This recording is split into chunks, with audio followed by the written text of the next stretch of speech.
மல்லி சீரியலில் இன்றைக்கி என்ன நடக்குது அப்படின்னு சொல்லிட்டு பார்த்தீங்கன்னா, விஜய் வந்து ராஜேஸ்வரி வீட்டுக்கு போகிறாங்க. எதுக்காக அப்படின்னு சொல்லிட்டு பார்த்தீங்கன்னா, ராஜேஸ்வரி கால் பண்ணி சொல்லியிருந்தால, உங்ககிட்ட ஒரு முக்கியமான விஷயம் பேசணும் வா அப்படி விஜய் அப்படின்னு சொல்லிட்டு, அதுக்காக வந்து விஜய் போயிருக்காரு.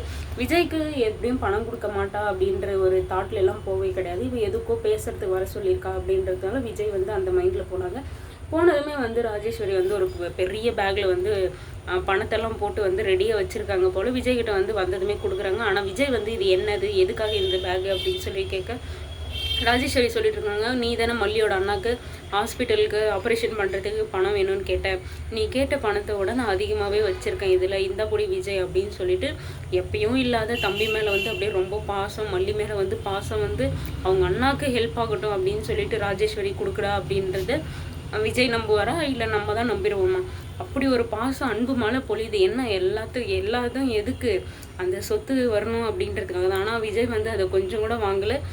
தூக்கி போட்டுட்டு, நீ கூடிய சீக்கிரம் இந்த வீட்டை விட்டு வெளியே போயிடுவேன், முன்னெச்சரிக்கையாகவே சொல்கிறேன், நீ வெளியே எங்கேயாவது வீடு பார்த்துக்கோ, ரஞ்சிதா வந்து நீ இவங்க கூட சேர்ந்துட்டு இருந்தேன்னா நீயும் வந்து நடு ரோட்டில் தான் நிற்கணும் அப்படின்னு சொல்லிட்டு வந்து சும்மா ஃபயராக மாசாக வந்து டைலாக்கெல்லாம் சொல்லிவிட்டுட்டு அங்கேருந்து கிளம்பிட்டாரு. ராஜேஸ்வரிக்கு இதுவும் தேவை, இன்னமும் தேவை.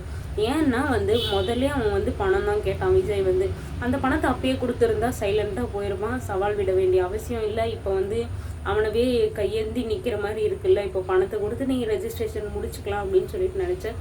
இப்போ அதுவே முடியல. நீ அப்போவே அந்த பணத்தை கொடுத்துருந்தா இந்த இதெல்லாம் வந்துருமா, திரும்ப அவன் சொத்தெல்லாம் எனக்கு வேணும் அப்படின்னு வந்து நின்றுருப்பானா சொல்லு. ஒன்றுமே கொஞ்சம் கூட யோசிக்காமல் வந்ததை விட்டுட்டு இப்போ வந்து வான்னு சொன்னால் எல்லாம் வந்துருமா?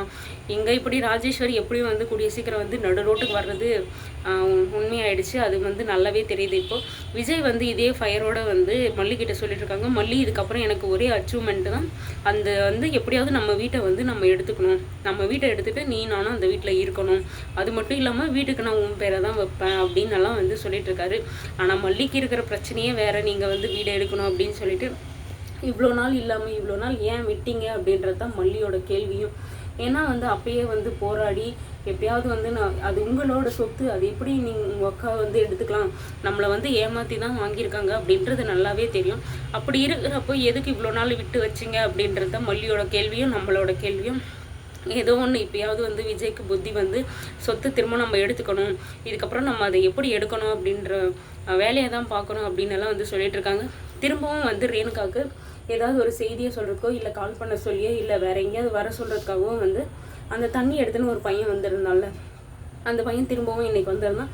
இன்றைக்கின்னு பார்த்து ரேணுகா வந்து இங்கே இல்லைல்ல, ரேணுகா வந்து கதிரேசன் வீட்டில் இருக்கிறது அவனுக்கு தெரியாதில்ல, அதனால் வந்து திரும்பவும் மல்லி வீட்டுக்கே வந்திருக்காங்க. மல்லிக்கு நல்லாவே தெரியும் இது அந்த தண்ணி கேன் போடுறவங்க கிடையாது அப்படின்னு சொல்லிட்டு அன்றைக்கே வந்து கால் பண்ணி கன்ஃபார்ம் பண்ணிக்கிட்டாங்க. அதனால் வந்து இவனை எப்படியாவது பிடிச்சி இவங்ககிட்டருந்து உண்மையெல்லாம் வர வைக்கணும் அப்படின்றதுக்காக எம்டி கேன் ரூமில் இருக்குது, போய் எடுத்துக்கோங்க அப்படின்னு வந்து சொல்லியிருக்காங்க. அந்த பையனும் வந்து ரூமுக்கு போகவும் மல்லி வந்து சூப்பராக மூலையெல்லாம் யோசித்து வந்து டோரை லாக் பண்ணிட்டாங்க. டோரை லாக் பண்ணது மட்டும் இல்லாமல் ஜன்னல் வழியாக வந்து போய் கேட்டுட்ருக்காங்க, நீ யார், உன்னை யார் அனுப்பிச்சது, எதுக்காக வீட்டுக்கு வந்திருக்க அப்படின்னு சொல்லிட்டு. அந்த பையன் வந்து ரொம்பவே பயந்துட்டான். பயந்தது மட்டும் இல்லாமல் எல்லா உண்மையும் வேறு சொல்லிடுறான். நான் சுடரக்காவை தான் பார்க்க வந்தேன் அப்படின்னு சொல்லிட்டு. மல்லிக்கு வந்து ஒன்றும் புரியலை, யார் அந்த சுடரக்கா அப்படின்றது யார் அப்படின்னு சொல்லிட்டு கேட்டுட்ருக்காங்க. அதுக்கு அந்த பையன் சொல்லிடுறான், நீங்கள் எல்லாம் ரேணுகான்னு சொல்லி கூப்பிட்டுன்னு இருக்கீங்கல்ல, அவங்க தான் வந்து சுடரு, இப்படி தான் வந்து என்னை ரகுதான் அனுப்பிச்சாரு, அவங்களுக்கு இந்த இன்ஃபர்மேஷனை சொல்லணும் அப்படின்றதுக்காக அப்படின்னு வந்து எல்லாம் சொல்லிகிட்ருக்கான். இப்போ வந்து மல்லிக்கே முழுசாக புரிஞ்சிட்ருக்கோம், அவள் வந்து ரேணுகாவே கிடையாது சுடர் அப்படின்றத. இதுக்கப்புறம் வந்து இவ சுடர் தான் அப்படின்றத எப்படி வந்து நிரூபிப்பாங்க அப்படின்றது தான் நம்ம எதிர்பார்த்து பார்த்துட்ருக்கிறது. மல்லி இதுக்கப்புறமும் வந்து குழப்பத்திலேயே இவங்க யாராக இருக்கும், அப்படியே வந்து நமக்கு ஏதாவது ஒரு தெளிவு ஒரு நாளைக்கு இல்லை ஒரு நாள் ஏதாவது ஒரு தெளிவு கிடைச்சாலும் அதுலேருந்து இவங்க எப்படியாவது தப்பிச்சுறாங்களே அப்படின்னு சொல்லிட்டு இதுக்கப்புறமும் வந்து யோசிச்சுட்டே குழப்பத்திலே இருக்காமல் மல்லி இதுக்கப்புறம் அவளை எப்படி பிடிக்கணும் அப்படின்னு சொல்லி தான் பார்க்கணும். ஏன்னா வந்து எதுக்காக உள்ளே வந்திருக்கா, எதுக்காக வந்து இப்படி நடிச்சிட்ருக்கா அப்படின்ற விஷயம் எல்லாமே வந்து மல்லி இதுக்கப்புறம் தான் கண்டுபிடிக்கணும். ஏதோ ஒரு பெரிய பிரச்சனையில் மாட்ட போகிறோம் அப்படின்றது வந்து மல்லிக்கு நல்லாவே தெரிஞ்சு தான் வந்து நேற்றெல்லாம் புலம்பிகிட்டே இருந்தாங்க. அது மட்டும் இல்லாமல் நேற்று பண்ண அட்டகாசத்தில் ரேணுகா வந்து வீட்டில் போயிட்டு ஒரே ஒப்பாரி வச்சுட்ருக்காங்க. யார்கிட்ட அப்படின்னா வேறு யார், கதிரேசனும் நிஷா கிட்டே. ஏன்னா நிஷா சும்மாவே எகுருவா, இப்போ வந்து சொல்லவே தேவையில்ல. நிஷா வந்து நல்லா பிடிச்சி திட்டிக்கிட்டு இருக்காங்க யாருன்னா விஜய். ஆனால் விஜய்க்கு வந்து நிஷா பேசுகிறதெல்லாம் ஒரு காரணமே கிடையாது. ஏன்னா வந்து அவள் எப்பயுமே நம்மளை புரிஞ்சுக்கவே மாட்டாள். அவள் இஷ்டத்துக்கு பேசிகிட்டு இருப்பாள். நிஷா வந்து என் அக்காவை விட உங்களுக்கு யார் முக்கியம், எங்களுக்கு எங்கள் அக்கா தான் முக்கியம், நீங்கள் அக்காவை பார்த்துக்காம வேறு எங்கே போனீங்க அப்படின்னு சொல்லிட்டு நிறைய பிடிச்சி திட்டிகிட்டு இருக்காங்க. விஜயும் அதுக்கு சலிக்காமல் என்ன நடந்துச்சு அப்படின்னு தெரியாது, உன் இஷ்டத்துக்கெல்லாம் பேசிகிட்டு இருக்காத, எனக்கு கோவம் வந்துடும் அப்படின்னு சொல்லிட்டு எழுந்தெல்லாம் போகிறாரு. எழுந்து போயினுமே இந்த ரேணுகா வந்து சும்மா விட மாட்டலாம். நீ ஏன் விஜய் போகிற, நீ போகாத அப்படின்னு சொல்லிட்டு திரும்பவும் வந்து ஒன்றும் தெரியாத புள்ள மாதிரி வந்து பேசிகிட்டு இருக்காங்க. விஜய் ஆனால் நேற்று இருந்த கடுப்பில் வந்து ரேணுகாவை ட்ரீட் பண்ண விதம் எனக்கு ரொம்பவே பிடிச்சிருந்து.